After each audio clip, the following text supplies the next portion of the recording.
if I use photography, it's because I don't have a measurement. I can get a measurement anywhere. Right. But I create the postures, everything. The pheasant, you'd never see that in the wild. Right.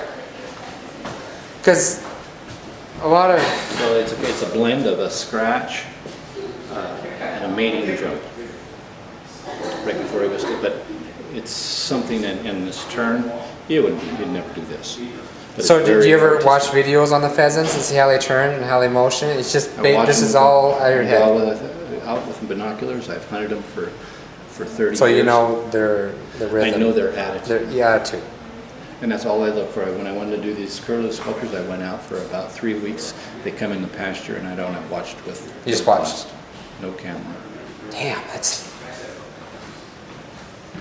Because anything I do, I have to do a lot of references on. Because... You don't trust yourself. I don't trust myself. And also, if someone knows this bird quite well, and they'll think, no, this is not right because his feathers are too short. Okay, this was just purchased by the museum in Wisconsin, and they put on for 35 years. They put on this bird art only exhibition. Yeah. And all the ornithologists, for years, that's the breeding ground of birders. Uh-huh. And they just bought this piece. And so you fool. Because I put it, what the hell is that bird doing? Is their first, when they see the sculpture. Can the bird do that? And then they'll go and research. Yeah, he scratches under, because one of the separation lines on a bird is one scratches under their wing and one puts their foot over their wing. As long as you get that right, you can make anything up you want. Wow. And it's just having the confidence. And you do your research. You know what your proportions are. Right. That's the hard part, is getting proportions right. You just write those down. You do any sketches? I mean, very thumbnail sketch, just a rough. Just to get the body. Mm-hmm.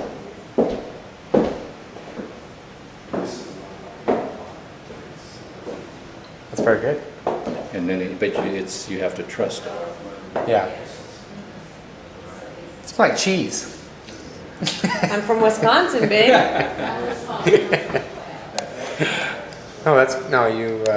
You really strike me.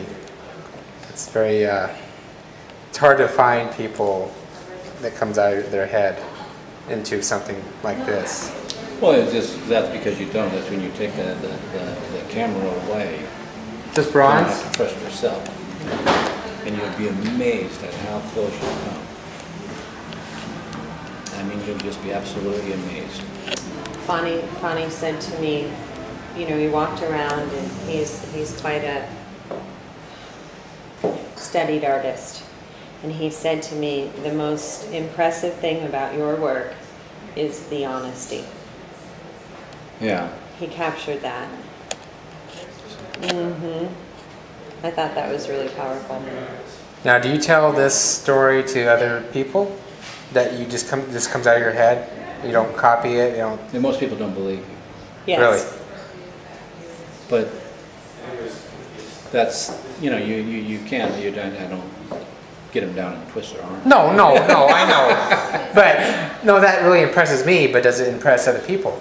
That it comes out of your head? They think it's natural. It's who the person is and what their knowledge is of a process of art. And that's why it's educating collectors as much to the process of art as it is to what is art.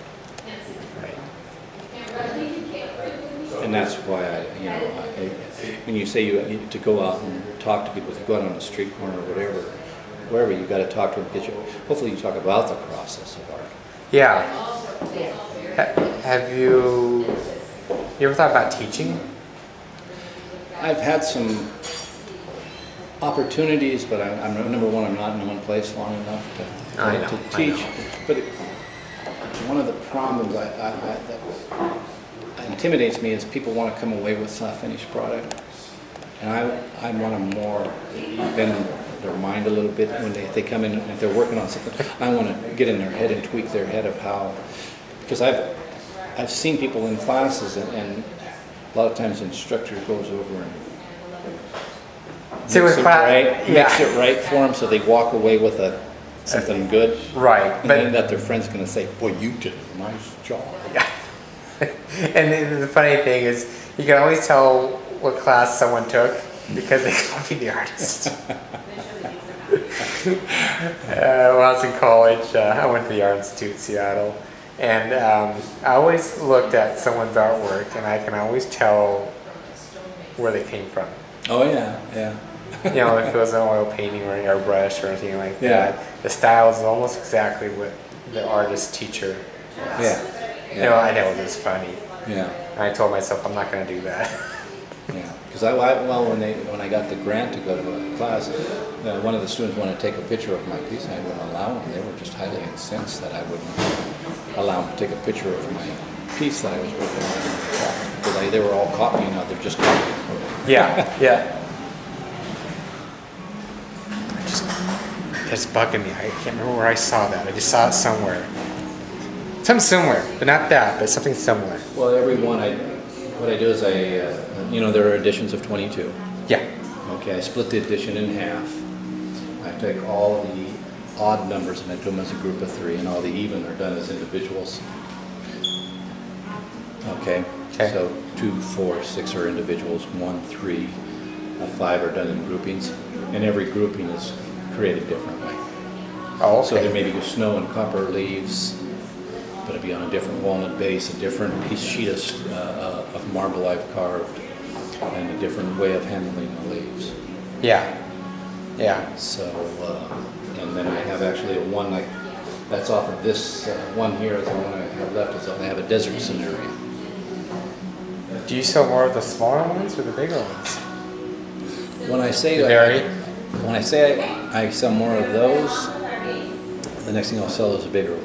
You know, it varies. I was just curious. Sometimes the smaller ones do well. They'll do well. I can't keep up. I won't be able to, have to call and I'm out of them. Or like now they're all 3 different numbers. Yeah. Because I've sold the other ones, and all of a sudden they won't sell. I couldn't give them away. Right. I'll do 4 or 5 shows in there. I just couldn't give them away. People won't even look at them, and then you go to a show and oh my God, it's the best thing I've ever seen. And it goes from day to day at a show. When you're in the public. Right. One day people will just go and think that's the greatest sculpture in the world. The next day they won't even bother. Won't even look at it. Yeah, it's frustrating. You just gotta laugh. Well, because the reason I asked because I talked to other artists and they always say if they can take it home, they'll buy it. I mean, carry it home. They would buy it. Yeah, that's part of the market Yeah. mentality.